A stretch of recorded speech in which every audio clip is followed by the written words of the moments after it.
അല്ലാഹു നമ്മെ സഹായിക്കുമാറാകട്ടെ. നല്ല സ്വബർ പാലിച്ച് ജീവിക്കണം, ക്ഷമാപൂർവം ജീവിക്കണം.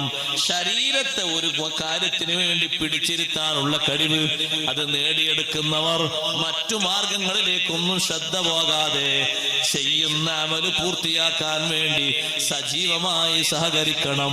കൂട്ടത്തിലൊന്ന് പറയട്ടെ, ദീനിന്റെ ഖിദ്മത്ത് നടത്തുന്ന ഖാദിമീങ്ങളെ, ഒരു മീറ്റിങ്ങിന് വേണ്ടി വന്ന് 1 മണിക്കൂർ 2 മണിക്കൂർ നേരം ഒന്ന് കുത്തിരിപ്പ് നടത്തിയാൽ അത് വെറുതെ ആകുന്നില്ല.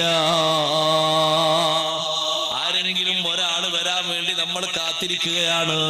അയാൾ വന്നിട്ട് യോഗം തുടങ്ങൂ. അയാൾ എത്താൻ കുറച്ചു നേരം വൈകി. മുറുമുറുപ്പ് വേണ്ട, ഒന്നും വേണ്ട.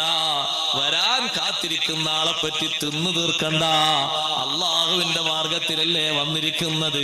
ക്ഷമാപൂർവം ശരീരത്തെ തടഞ്ഞിരുത്തിക്കോളൂ. അയാൾ എന്തെങ്കിലും തിരക്കിൽപ്പെട്ട് വരാൻ അല്പം വൈകിയതാണ്. അയാൾ വന്നപ്പോ പറഞ്ഞു ചെറിയൊരു ഹോസ്പിറ്റലിൽ പോകേണ്ടി വന്നു, പെട്ടെന്ന് വന്ന കേസാണ്, അതുകൊണ്ട് 1/2 മണിക്കൂർ വൈകിയിട്ടുണ്ട്. നമ്മൾ പറഞ്ഞത് വെറുതെ ആകരുത്, ഇരുത്തം വെറുതെ ആകരുത്. 1/2 മണിക്കൂർ 1 മണിക്കൂർ ഒരു മീറ്റിങ്ങിന് വേണ്ടി ഇരുന്ന് കൊടുക്കുന്നത് ഇന്നത്തെ കാലത്തൊരു മോശപ്പെട്ട പണിയായി തോന്നരുത്.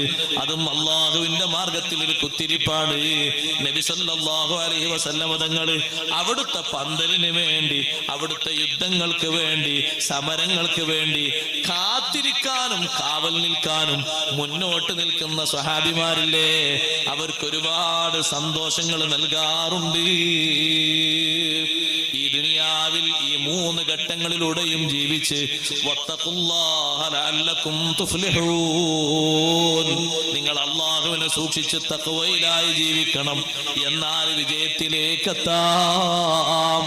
മറ്റൊരു ഭാഷയിൽ ഈ ആയത്തിനെ വ്യാഖ്യാനിച്ച മഹാന്മാര് ഇസ്ബിറു, നിങ്ങൾ ക്ഷമ പാലിക്കുക എന്ന 1ാമത്തെ വചനത്തിന് ശരീഅത്തനുസരിച്ച് ജീവിക്കുക എന്നും, വസ്വാബിറു, മറ്റുള്ളവരോട് ക്ഷമാപൂർവം സഹകരിച്ച് അവരെ കൂടി നന്നാക്കുന്ന മേഖല സ്വീകരിക്കുക, അതിന് ത്വരീഖത്ത് എന്നും 2 മാർഗങ്ങളും സ്വീകരിച്ചാൽ വറാബിതു, അല്ലാഹുവിന്റെ മാർഗത്തിൽ മനസ്സിനെയും ശരീരത്തെയും തടഞ്ഞു നിർത്താനുള്ള കഴിവ് നേടുന്നത് ഹഖീഖത്തായും പരിചയപ്പെടുത്തിയിട്ടുണ്ട്.